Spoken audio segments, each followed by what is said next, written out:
Good evening and welcome to another episode of Chill in Isolation. Here with me, Adit Patel, brought to you by Co-Create. Today, also presented by Chini Chashma and ICA. Go to their YouTube channel, show them some love. Go to their Instagram and Facebook, show them some love. Do the same for us as well, but not now, because for now, I'm going to introduce to you a very, very, very special guest with us. And their introduction is just mind-blowing. So we have with us today Mr. Nishith Shah. He's also known as Tang Hanming in the Chinese circles. He's a corporate banker.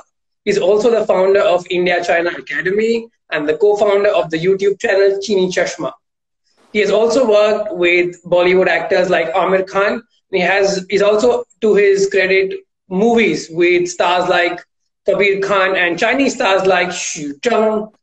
Now, for a man of such credit, since he is a fluent Mandarin speaker, what I have done is I'm going to try, probably not as good as him, but I'm going to try and do this for him in Mandarin. Okay? 老师们、同学们、观众朋友们，大家晚上好，欢迎来到 Chill in Isolation， 那就是在这里玩。我是你的主持人阿迪，叫林旭峰。今天跟我们有一个非常特别的人，汤老师，汤汉明。汤老师，欢迎您。谢谢阿迪同学。那我也用中文来介绍自己。我的中文名字叫汤汉明。这个名字正是来源于中国的3个重要的朝代：唐朝、汉朝和明朝。今天我跟大家介绍一下我的工作，那就是银行客户经理，还有我的热爱，那就是教中文和传播中国文化。Very good then. So that was a very nice introduction. And on that note, let me ask you the standard question we always ask here. How are you chilling in isolation?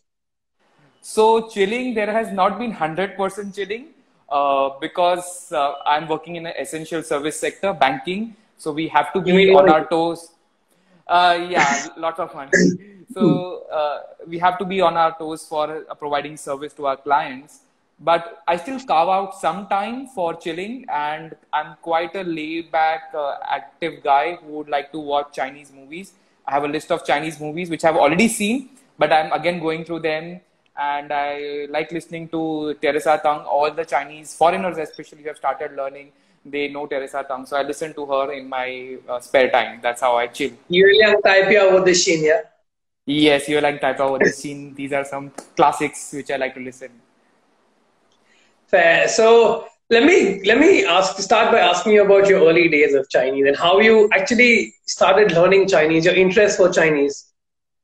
So this entire story goes back to when I was 10 years old, and that time there was one TV channel called TVB, which does not exist anymore. Like the home TV, they had a home TV segment, and they used to dub all the Chinese Kung Fu series.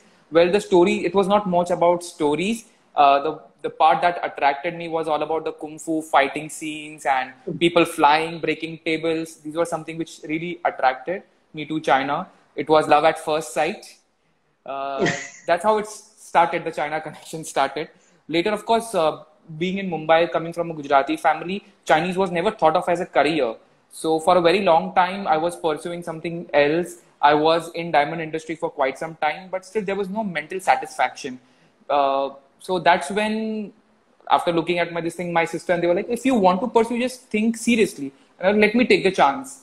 And then I started studying by myself in the beginning, because at that time, back in those days, the University of Mumbai did not offer any Chinese course, or there were no other good Chinese institutions. So the problem still exists, but now that people like me who have started learning Chinese and who have spent some time in China, we have come up with institute. So that time there was a lot of challenge, and then I started learning by myself, and later on there was a lot of support, hard work, and I could go to China on scholarships.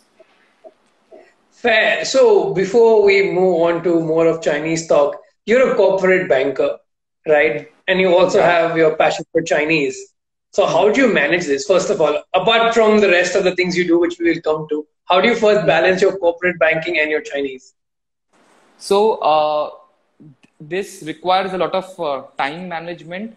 I have to really divide my time. Like when there is working days, banking hours, I have to dedicate to my customers because Chinese customers, like Indian customers, are demanding.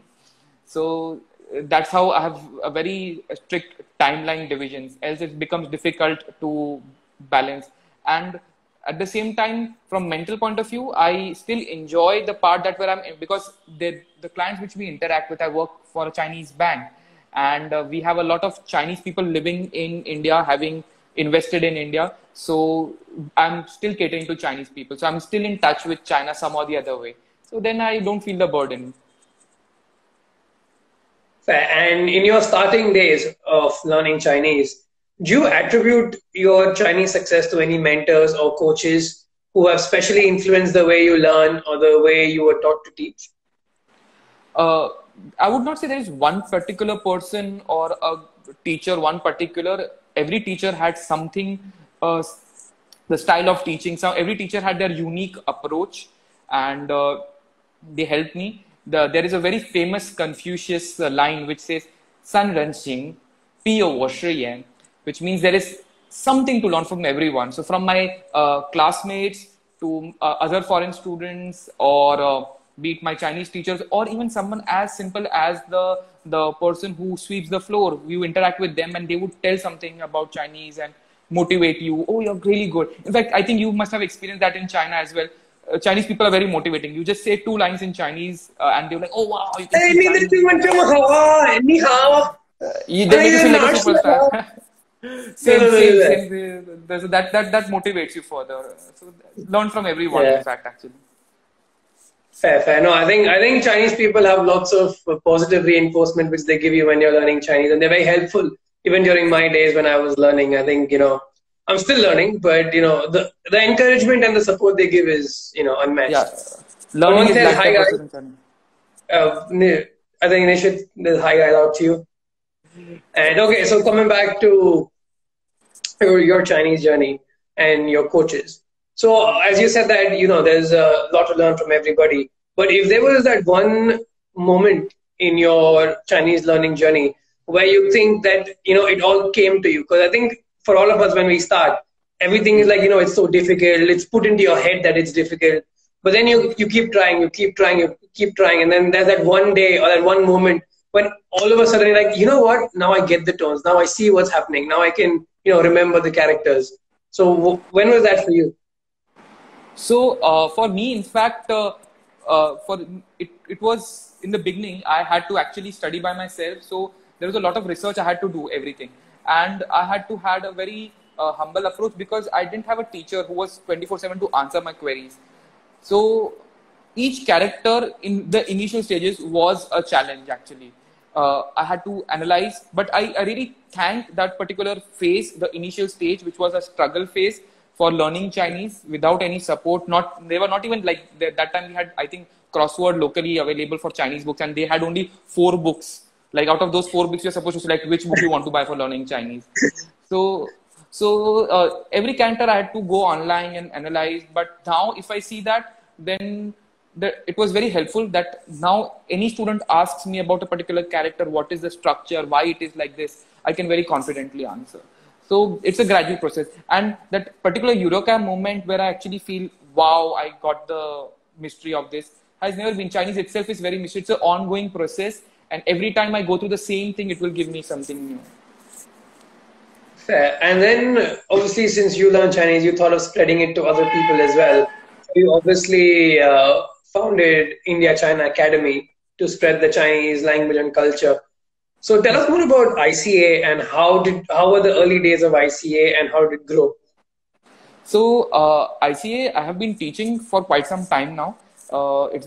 It's been more than 5 years now since I'm teaching.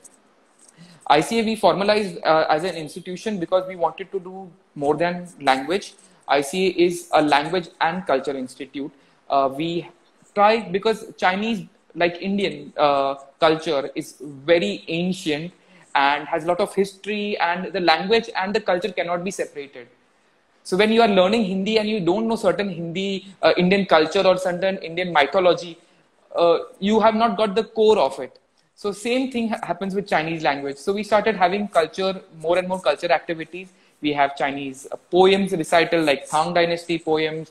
To we have Chinese paper cutting activities, painting activities, and many more activities under ICA. So the academy basically is a language and a culture academy. Fair. And obviously that wasn't enough. You're like, no, I want to spread it even more. Now let's do something more. And you're like, okay, let's go on YouTube as well. So you started this Chini Chashma YouTube channel. So wasn't an academy enough? You want to spread more, and you went into YouTube. What was that all about? So this was one of the things which was also long term, like going in my mind since long time. The co-founder of Chini Chashma and I, we had this idea for a long time, and we were like, let's do it one point of time. That institute is focusing more from teaching point of view, but there are many people who just want to know about China, and they have many misconceptions about China. And we found out that there is a lot of content about China on YouTube already, but there was no content in Hindi language. There was no content which were using Indian references. Like, we were like, why not? Like, we share a common thread with China. We have been ancient neighbors, but there is no material about China in Hindi. So that's how we thought of this idea. And finally, one fine day, we were like, let's do it. Let's not think anymore. Let's put it into action. So after your corporate banking and your ICA, which is your academy, and then your YouTube channel, after all of this, how do you relax? After managing all of this, you have a very tiring day. What is your mode of relaxation? So when I'm working like a crazy person, but when I'm relaxing, I'm quite laid back guy. I'm a heavy YouTube consumer myself. And as I said, my chilling is I think I'm confined to just few activities, but that again comes down to watching Chinese movies on YouTube. So not much innovative things to do. I have these few things, or maybe there are some Chinese books. I have also to-do list of the Chinese books which I want to read in my spare time. So I'll slowly read them, not giving myself any pressure. Read 2 pages now, and whenever I get time, I again read 2 pages. That's how I do it. Do you want to tell us about a Chinese book which really influenced you, or your thinking, or your outlook towards the Chinese? My love at first sight happened very young age, yeah. I told you. But books, yeah. So one of my first novel was Yatra. It is a very nice novel. I would recommend those who have reached a particular proficiency of Chinese language. They should read this particular novel. There is, in fact, a movie by Zhang Yimou on this particular novel. It is an adaptation of this movie, but there are certain changes, which is very nice. You will see the humble background of China. What we see right now is glorious China, like all the big buildings and lights and everything, but they have in history, they have struggled a lot. And that book shows the entire transition of from the Qing dynasty end years to the modern times, how it has come. So the entire transition comes through one particular family. So it's a nice book, good recommendation.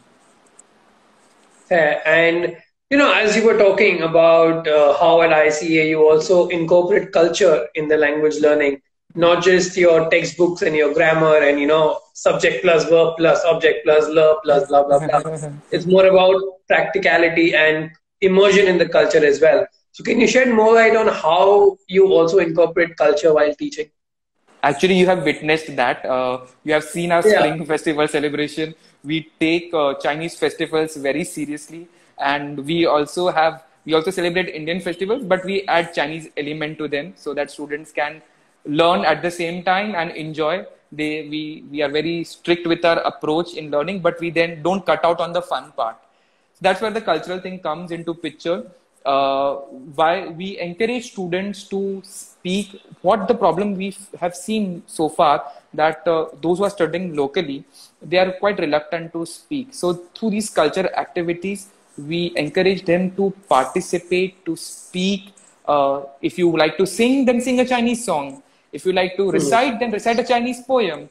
If you like to play drums, then play Chinese clappers. So we Chinesify everything so that they learn the culture and they learn the language simultaneously. All right, that is very interesting. And I wanted to ask your opinion about approaches to language learning as well. So there's lots of approaches to language learning. Like you have lots of students who are more receptive to auditory learning. Some are very receptive to visual learning. Some to kinesthetic learning.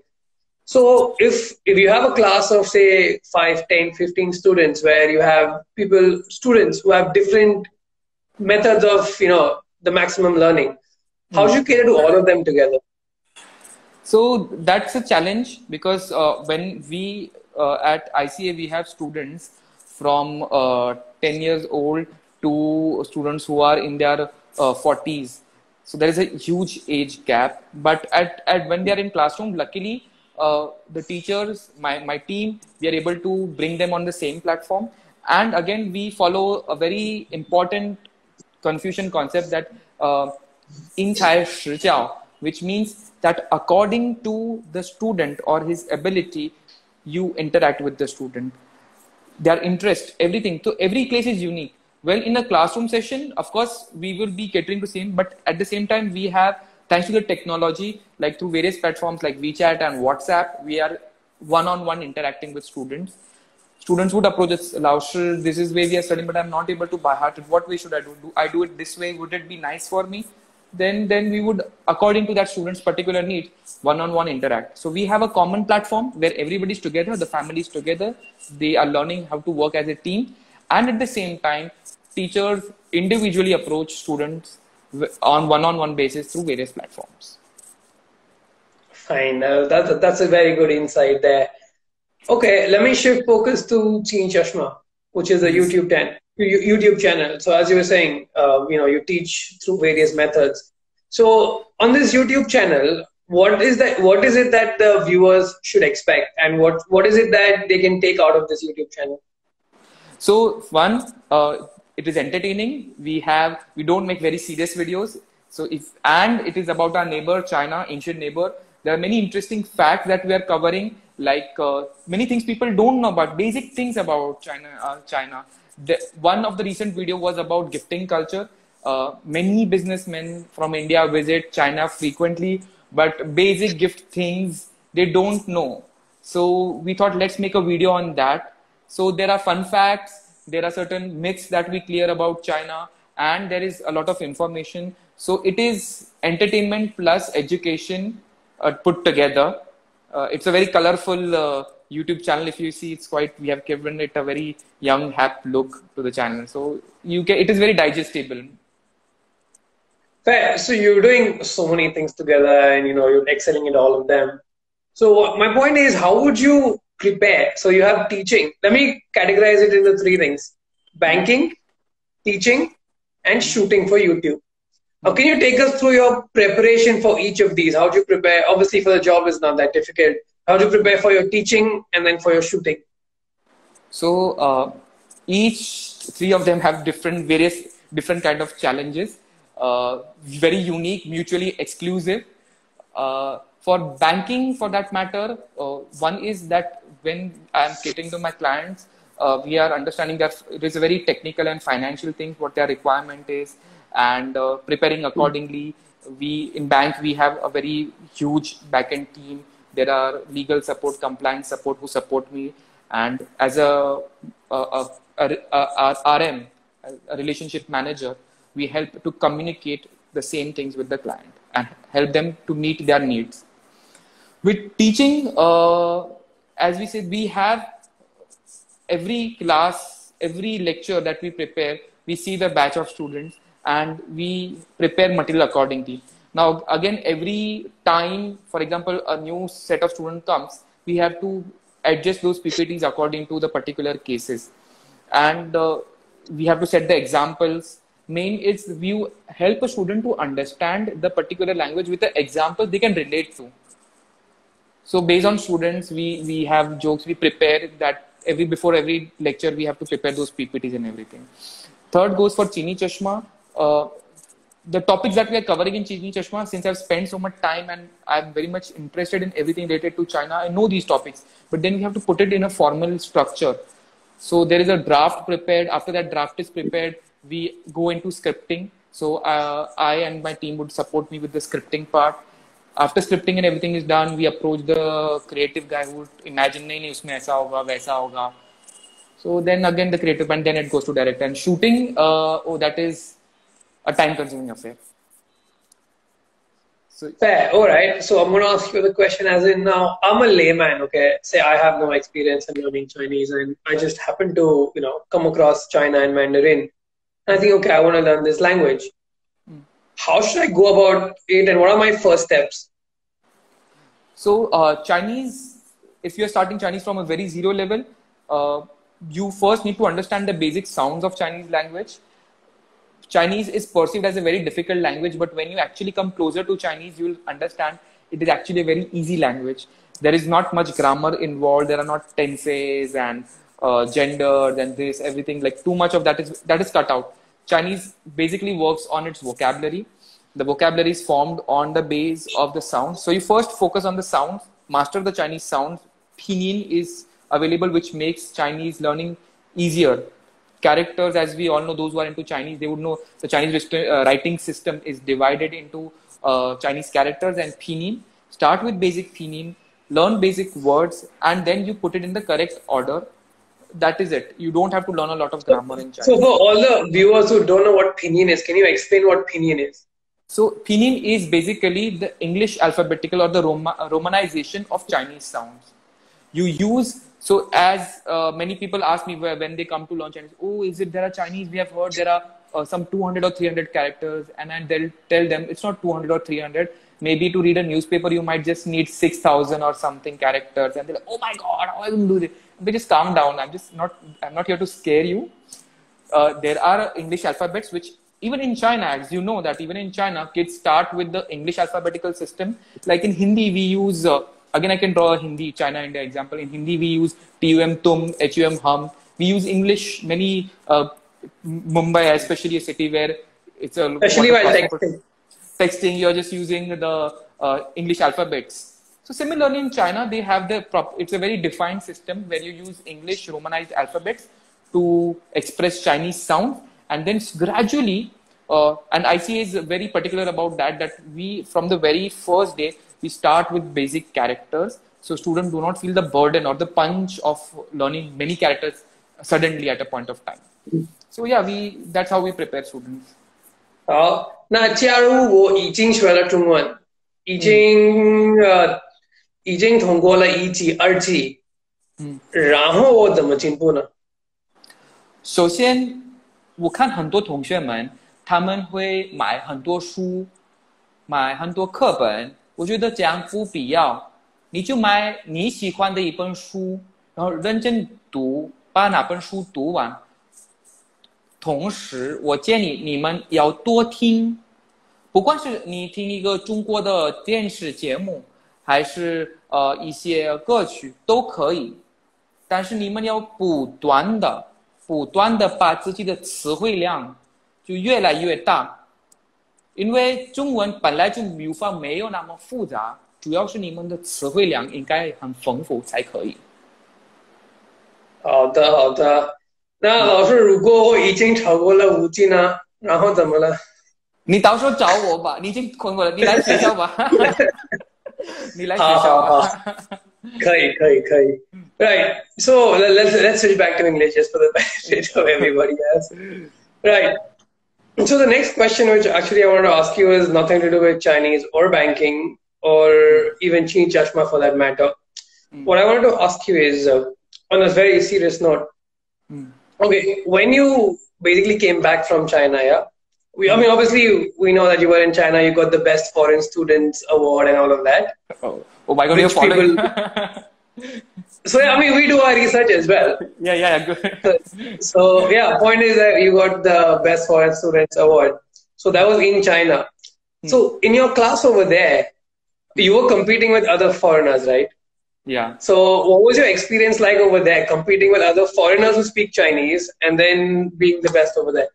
So, it was bad, honestly, in beginning, because I was studying, when I went to China for the first time, I was studying by myself. So, as we were talking about Chinese writing system, I could... Hey, you're on Kwani, you're on Shoni, Hanyu, Shodachamalio. Oh, thank you so much. Sure. So coming, yeah. Hmm. So there were students from Korea and Thailand, and they have so in these two countries, I've seen that they have a lot of interaction with China. So they could write everything when teacher would explain a thing. First, they could grasp it very quickly, and they would be writing in Chinese characters the notes. And I'm like, oh my god, they can write in Chinese character. I'm still writing in English alphabetical system. So there was a lot of pressure in the beginning. That in fact it was in China where I first time in my life sat in library for the entire day. So in Mumbai, I was like library was place where we actually meet our friends. In China, I realized that library is place where actually you study. So there was a lot of hard work. Chinese friends were really supportive. Like I would ask them doubts, and that's how it was. So there was a lot of the pressure that these classmates gave me unknowingly was really helpful. Fair. And then you got a chance to work in a Chinese movie with Xu Zheng. And you also, after coming back, you've also worked with the likes of Amir Khan, Kabir Khan. You've done lots of voiceovers for movies. Can you tell us what it's like to be with the star and work with the star? So the first time actually, it was. That's why I say learn Chinese, because you get so many different types of opportunities. I never thought that I would be on a big. Wait. Before you continue on that, talk about opportunities. My first opportunity in Mumbai was given to me by this man. Anyway, you deserve it. He speaks really fluent Chinese. So that's how it is. For the first time, actually, I met Amir Khan was 2016, and I was so nervous. I was super nervous because there's an aura with all these stars. Then again, his interview I did with Xinhua, his interview in Chinese. So yeah, they are actually this. They are very sweet people, both Indian and Chinese celebrities. We know them through newspapers, but he could sense it that actually I was not feeling comfortable. I was a little bit nervous and like, yeah, just calm down and everything. So we'll start in 5 minutes when you are ready and everything. So the first interpretation I was doing actually for a celebrity was Amir Khan. So yeah, that's how. With Xu Zheng also when acting, he's a Chinese big star. That like I've seen his movie while learning Chinese. Like so. There is a big thing. Like I'm meeting the person who I've seen like on laptop. I'm watching his movies for practicing Chinese, and there were many retakes and everything. It's like all natural and everything, and they would make you feel comfortable. You do your part, work hard, and that's it. So it was a nice experience working with all of them. And yeah, voiceovers. Yeah, these opportunities. So people come to know that yeah, you speak Chinese. And you're really fluent at it, and you work with celebrities. So they come. I've done for movies. I've done Chinese voiceover for Punjabi movies. Oh, fair. So when you do a voiceover for a Chinese movie, for example, I mean not just for Chinese movie, for any movie, how many takes do you have, and what is an average take like? What is it like doing a voiceover, basically? So for voiceover depends. Sometimes there are very long and complex, and sometimes you say it correctly, but they want the pitching different. So sometimes a take would be like, okay, first take is itself okay. Like the voice recorder engineer, he would say, oh, this is okay. First go will okay. Sometimes you think you're doing the best, but still they have certain expectations, and then there might be these. Actually, you see a 3 minutes video on Chini Chashma or any movie. There are lots and lots of retakes that happen, and you realize that there's so much of hard work that goes into it. Like one particular, once we had the recording, and we got the studio time at night 10 o'clock, and it was just a 2 minute thing. But some or the other thing, it took about around 2 hours of recording, and that was still the engineer was satisfied that we could complete in 2 hours. He was happy. I was the one like, it took 2 hours for 2 minutes thing, and it's natural. It goes even longer. I'm like, okay, fine. Fair. So for when you're doing shooting for Chini Chashma, yeah, you're shooting and your voiceover and dubbing. What's the experience like over there? Do you still have so many takes, or does it happen in a quick take, or what's it like shooting for Chini Chashma? My director I hope he's there. Okay, I love you, but I think he's there. I think I saw him. He's there. Yes, I saw him. He's there. So he's very particular. I will put it in a nice way, and. So he's very particular, but every small thing, and See, my forte is Chinese culture and language. I'm not a very on-screen guy, but so he will. You speak like this. Keep your like head up. Sit straight throughout the day. Now just imagine, like in front of camera, I have to sit like a pundit, sitting straight entire day. And by evening, if he's not still happy, he'll make me do retakes and like smile. You're not smiling now. Now you're saying correctly, but your smile is gone. So I'm like, okay, now it's already 6 hours. You expect me to smile? And he's like, yeah, you have to. This will be on the YouTube channel, so you have to smile. So it's tiring. 3 minutes video might sometimes take at least half of our day. At least half of our day. And do you want to say something about your team at Chini Chashma, about how you go about it, your research team, your students? My research team, majorly, my support team is my beloved students. And we have so many, after once a docket is written, the entire process, we want many other, we want to cross verify everything. We want to have images related to everything, this everything. So my students are there to support me.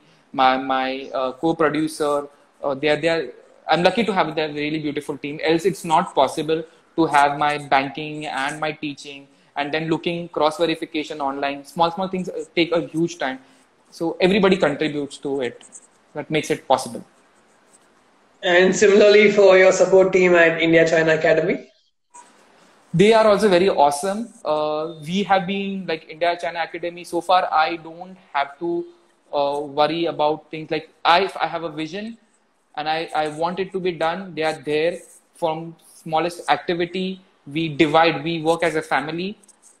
If we have an idea, we share it with our family.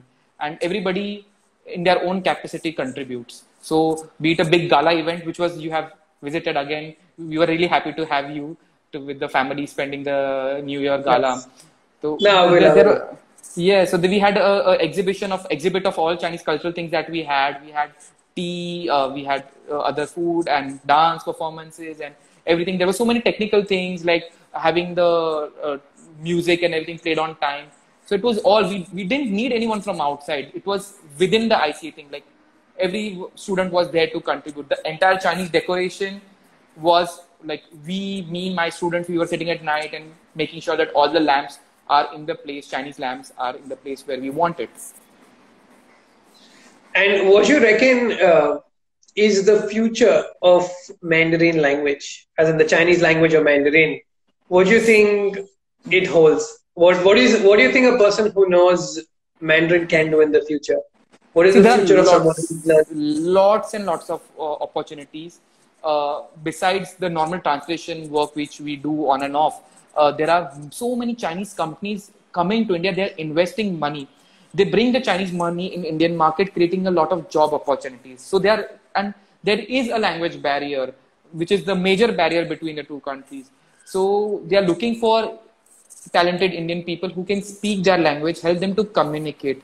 We have major investments in past 2 years by Chinese companies, and more such Chinese companies are willing to transfer their technology and know-how, which they have done in China, they wanted to bring it to India. So there will be more opportunities, and even on cultural level, if you see, more and more co-production movies are happening in past 2 years, and Indian movies are going to China, and Chinese people are trying to even co-work with India. There have been 2 or 3 movies, I think 2 movies by Jackie Chan on this particular co-production thing, and there's more to happen. So even from media arts point of view, or you're talking about commerce point of view, there is a huge interaction that is happening. So we see it. I hope everyone can see it. So you've done so many interpretation assignments, a lot of interpretation and translation work which you have done. Is there can you tell a couple of interesting or funny stories which have happened to you while interpreting with Chinese people, where probably some misunderstanding happened, or it led to a situation where, somebody was embarrassed or somebody found it really, funny? So one, I'll talk about the serious one first, which was at Bombay House, which is the head office of Tata company and the Tata group. And I've just started working as interpreters, and you get a big opportunity to go enter the Bombay House, and it really scared me, because first you have this huge boardroom where there are these directors of various Tata Group companies and Chinese government officials and these guys. I was sweating throughout the interpretation time. Another one is the one very beginning when I started interpretation. I had gone to a factory. There was a Marathi businessman and a Chinese businessman. So it was Marathi to Chinese interpretation. And by God luck, both of them were really talkative. So I had to keep up with the speed. And after around 2-3 hours of talking, I end up talking Marathi with the Chinese and Chinese with Marathi. And I'm like, okay, now I need a break. So it happens. So has it ever happened, like, I don't know, when I've done interpretation jobs, it's happened to me before. So has it happened that the Chinese person has said something and you're like, you know what, hold on a second, I need to check my dictionary. Has it ever happened to you? So that is very normal actually. Certain types right now, for example, we see interpretation in the west region of India especially, it's still developing. And you cannot expect the interpreter to know on all damn subjects. Like interpretation comes from diamond industry, fishing industry, there is agriculture, machinery, medical, law. Like what do you expect us to do degrees in each and every subject? It's not possible. So knowing about every particular topic is not possible. As an interpreter, it is advisable that you do the research on the particular topic before you go for interpretation. But there might come up an instance that particular jargon you don't know. So there have been several instances where I would humbly ask my Chinese client or my Indian client that what particular this means. If you are not from a finance industry or economics and have you asked a unicorn, you might think unicorn as an animal. It is not referring to animal. It is referring to a particular sector of industries, a particular sector of the companies which you are referring to when you are saying about unicorn. But a person, interpreter might not know. So that is the time when you humbly ask the Chinese client that, can you explain me this so I can explain it I can help you explain. At the end of the day, interpreter is helping the Chinese and the Indian to communicate. So we can take help from them. Yeah, there have been instances. Fair. And before I move on to my chill shot section, okay. I'm going to have a last question for you, which is related to a bit of the technical part of teaching, which is tones in Chinese. So can you elaborate on how tones are important and how different tones can have different meanings? Has it ever happened that you're trying to say something, but because of the tonal difference, you said something completely else, something completely different from what you meant? So there have been instances that's part and parcel of learning. Tones, as to put in simple words, in Chinese, if you say a particular word in different tones, the meaning would be different. The most common example is ma, ma, ma, ma. So these are 4 ways of saying the word ma, but it would mean different.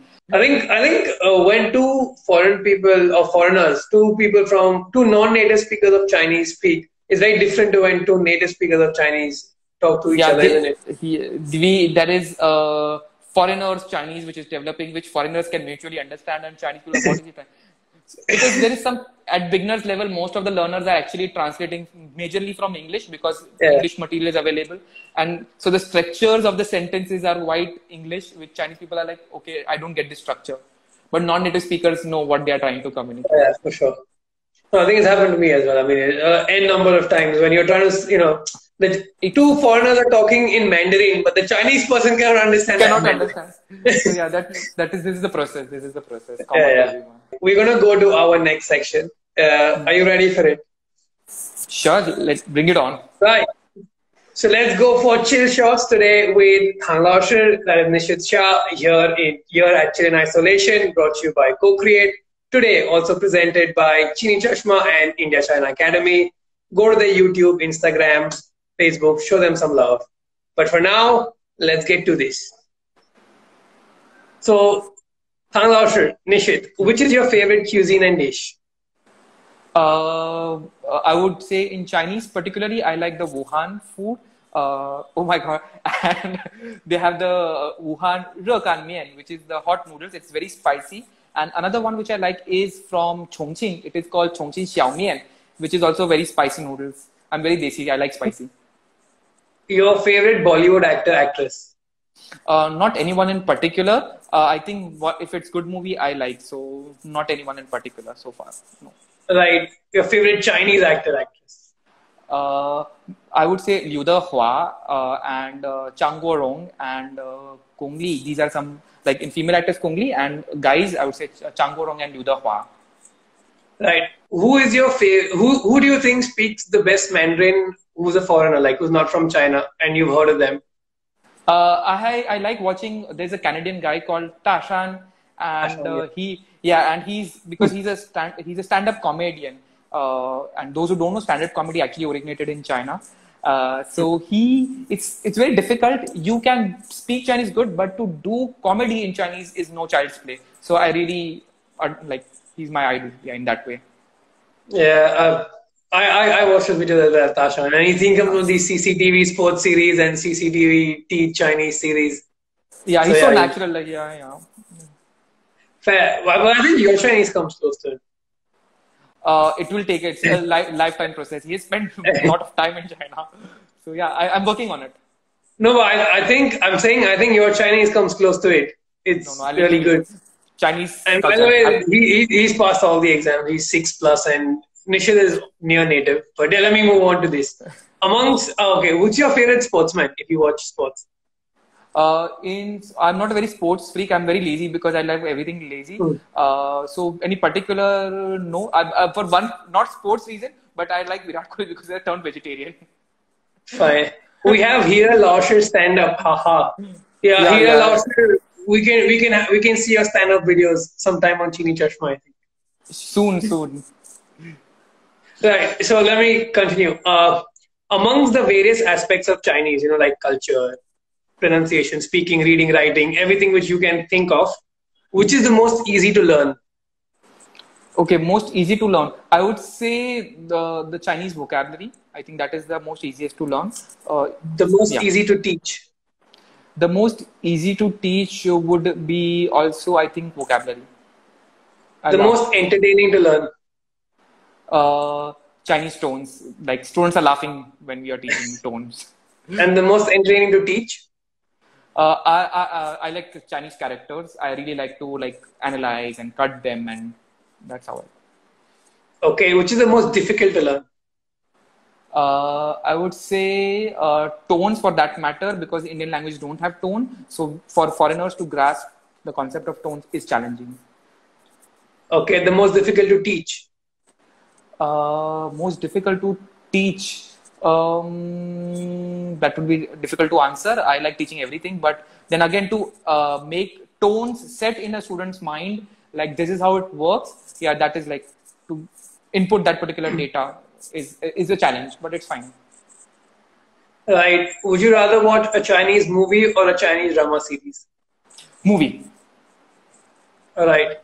Getting a 200% raise at a corporate banking job or getting 50 more students? 50 more students. Simultaneous interpretation versus consecutive interpretation? Both have the challenges and both have their fun. I'll enjoy both of them. You've got to pick one if you got to pick one. Okay, then I would say simultaneous. All right. Right. Give me your top 3 English or Hindi TV shows. Hindi, I like watching Sara Bhai. That goes without saying. And English, I don't watch a lot of English content. No, none. I don't watch English content. Either it's Chinese or Hindi. Apna rasta is very clear. All right. Then what about give me your top 2 or 3 Chinese TV shows or drama?